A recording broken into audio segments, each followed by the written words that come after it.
Veto power मिलते ही मोदी का शपथ ग्रहण हुआ संपन्न। अमेरिका पहुंचते ही मोदी ने वीटो के बिल पर किया साइन। मोदी के 3 मिनट के भाषण ने पूरे यूएनएससी को मंत्रमुग्ध कर लिया। एक के बाद एक 193 देशों में से 180 देशों ने वीटो पेपर पर किया साइन। अपनी हार मानते हुए चीन ने भी भारत के वीटो पर लगा दी अपनी मोहर। यूएनएससी के अंदर अपनी बेइज्जती को चीन नहीं कर सका सहन और छोड़ भागा यूएनएससी को। इतिहास में पहली बार भारत के वीटो के रास्ते में कोई नहीं बचा अब रोड़ा। दोस्तों, भारत के दशकों पुराने इतिहास के सुनहरे पन्नों में भारत का नाम अब जुड़ चुका है। अब भारत को ऐसी पावर मिल चुकी है जिसका इंतजार भारत कई सालों से कर रहा है। कई नेता आए गए, लेकिन जो मोदी ने कर दिखाया है उसको करना और लोगों के लिए नामुमकिन बना हुआ था। भारत ने आज वह इतिहास रच दिया है जिसको देखकर पूरी दुनिया हक्की बक्की हो चुकी है।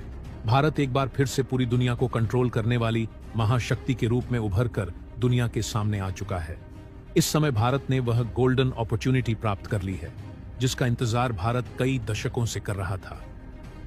दोस्तों, अमेरिका की धरती पर पहुंचते ही भारत ने अपने विश्व गुरु की कुर्सी को दोबारा से ग्रहण कर ली है और इस अहम मौके पर भारत के पीएम नरेंद्र मोदी ने विश्व गुरु के तौर पर संयुक्त राष्ट्र सभा में अपनी दहाड़ लगाते हुए दुनिया के कई देशों को संबोधित किया, जिसके बाद पूरा संयुक्त राष्ट्र सभा मोदी की नारों से गूंज उठा और स्थायी सदस्यता मिलते ही भारत ने दुनिया के कई देशों को कुछ ही सेकंड के अंदर कड़ी चेतावनी दे डाली है, जिसमें कुल मिलाकर के 32 देश शामिल हैं जिन्हें भारत ने अपने रडार पर लिया है।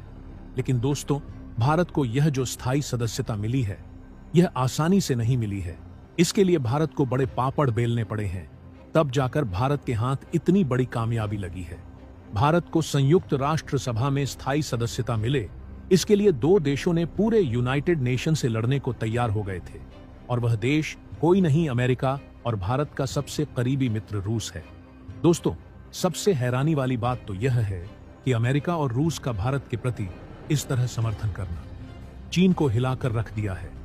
इस समय चीन को बड़ी मिर्ची लग चुकी है। यूनाइटेड नेशन के अंदर अपनी बेइज्जती को सहन नहीं कर पा रहा है, जिसके चलते चीन ने अपना बोरिया बिस्तरा बटोर कर अब यूनाइटेड नेशन को हमेशा के लिए छोड़कर जाने को तैयार हो गया है। तो वहीं पाकिस्तान के डेलीगेट्स को भारत ने इस कदर लताड़ा है कि जिसके बारे में आप सुनेंगे तो खुशी से झूम उठेंगे। और अब इस वीडियो के अंदर आपको भारत के ऐसी ताकत के बारे में पता चलने वाला है कि किस तरह से अस्थायी सदस्यता पाने के साथ ही दुनिया भर में भारत ने अपने परचम को लहराया है।